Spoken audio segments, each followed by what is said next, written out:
important. You see a student walking to the school premises with skimpy materials, skimpy dresses, with all the boobs, everything, coming out. And you have a lecturer who has blood, water running in his face. I see. What do we expect? What about the female students who don't actually dress that way but still get harassed? No, like I said later,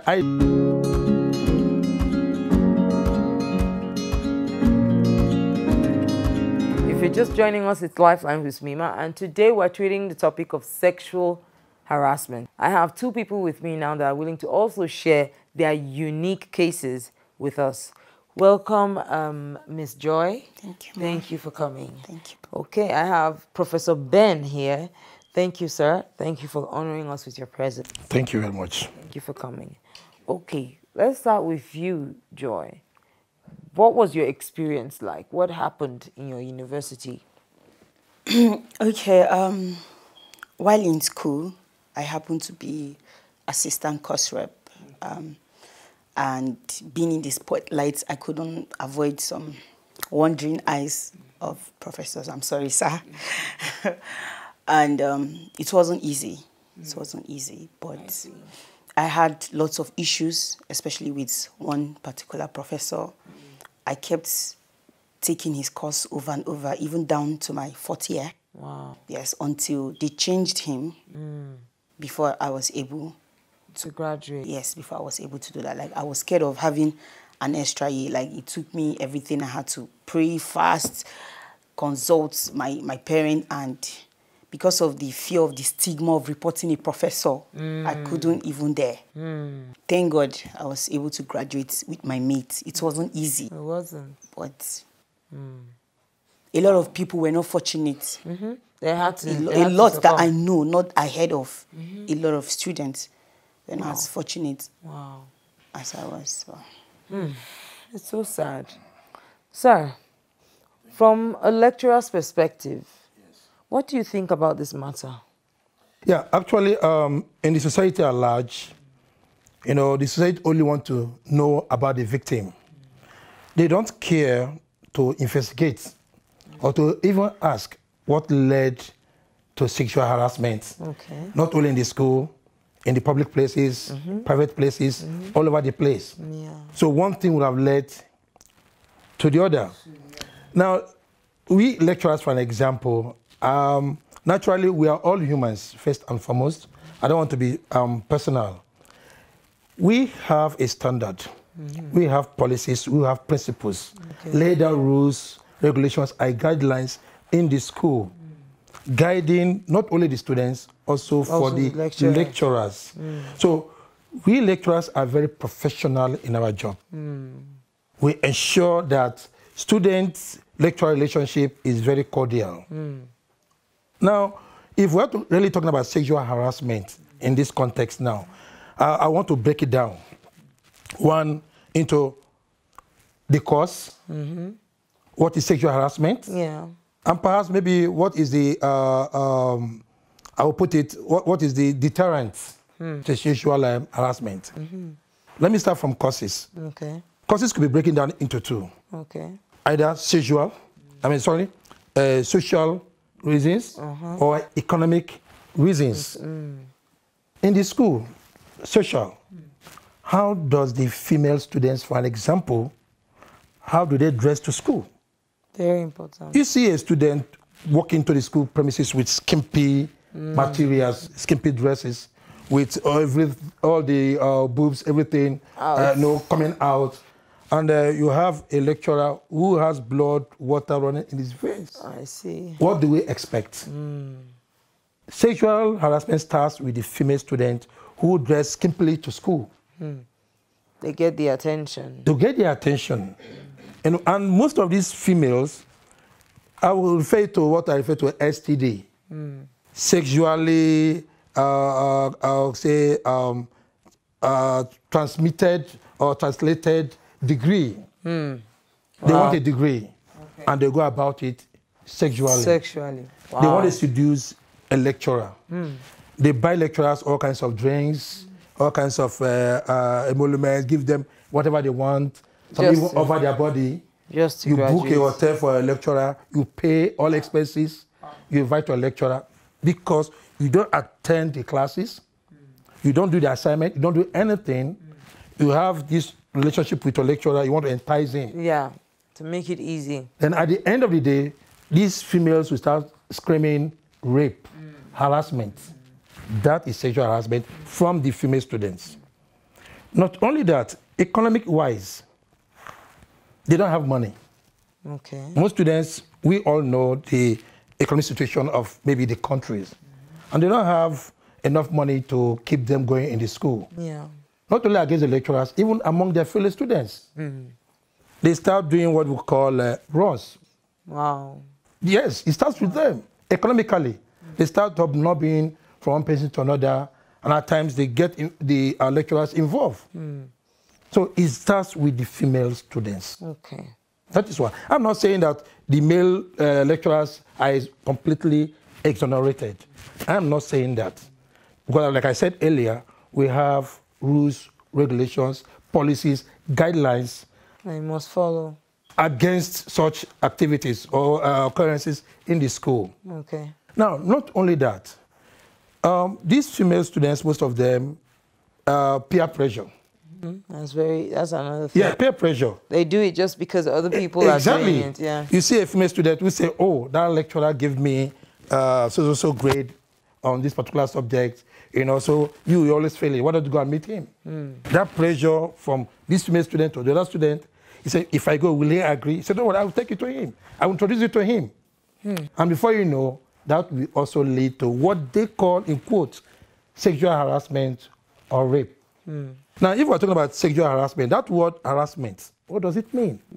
Dictionary definition of harassment, maybe when you are vexed over repeated pressure or on something which you don't want. We say that's a harassment. So a student who dresses every day skimpily to school is harassing the male lecturers, not even only the students, the male students. I see. So, I'm sorry, Mark, can I ask a question? Yes, go ahead. What about the female students who don't actually dress that way but still get harassed? No, like I said later, I don't really, I'm not really defending only the male lecturers. Some people are the bad eggs. Yes, there are some bad eggs in every society. Yeah. It goes across the board. Yeah.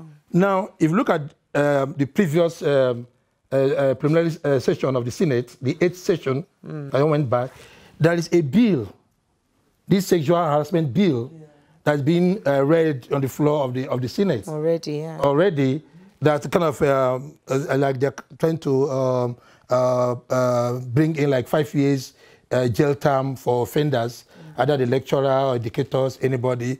It's still ongoing. You know, so it is not on, I'm not defending the male, like I said. Yeah. There are still some bad eggs that also need to be disciplined.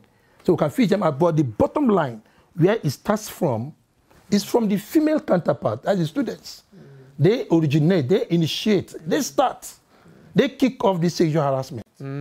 But that's not in all cases. Yeah. How about those that now have the misfortune of meeting some of the bad eggs that we're talking about, where a lady is decent, she doesn't miss class. Okay. You know, she carefully handles herself. That's right. But for some reason, this one lecturer is fixed on her and insists that he must have her. Good. We'll now look at the preventive measures. If a lecturer is maybe harassing you, that's called sexual harassment now. You know, the lady or the student in question dresses very well, you know, and is conventional in a mode of appearance and everything.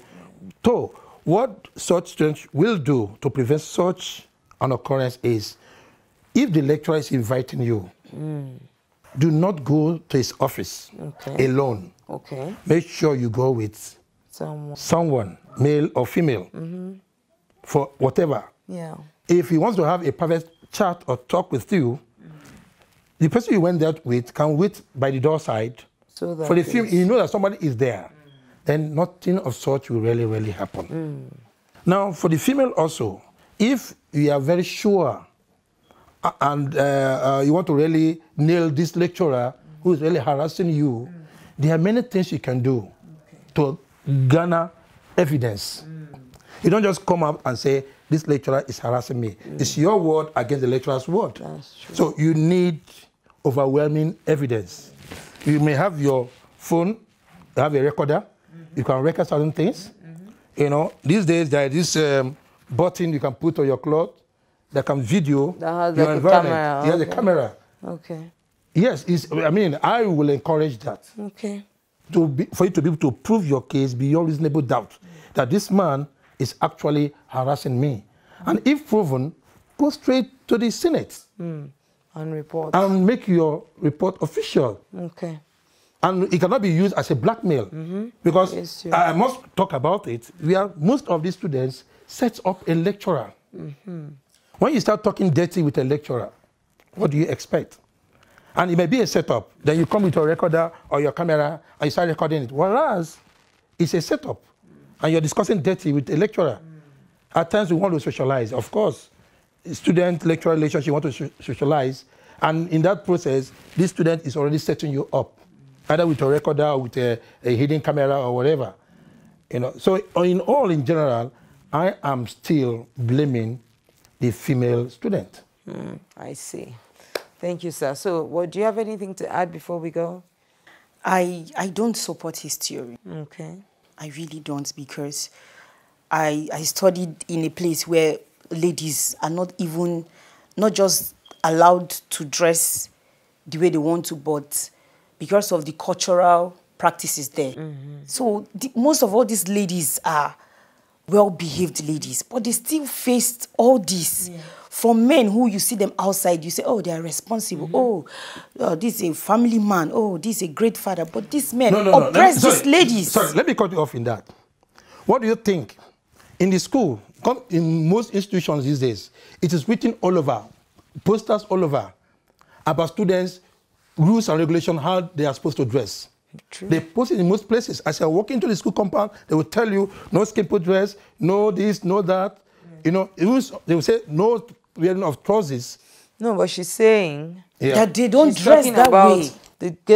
How about the girls that are decent?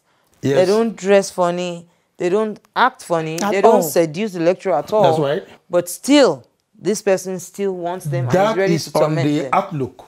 That is on the facial outlook. What you see is not what you get inside. So with all due respect, many of these ladies you are talking about, they look gentle outside, but inside they are like cats. That's because the lecturers make the move first before they realize those ladies are like cats. That's the truth. I want to disagree to some extent. I want to disagree to some, because we lecturers, we are professionals in our job. We are professionals and we abide by the rules and regulations. I'm not saying that there's no bad eggs. There's still a few bad eggs, but one bad egg cannot rubbish, the integrity of the entire school, lecturers or institution. Okay. Thank you, sir. Thank you very much. Thank you so much for coming. Okay, there you have it. We'll be right back.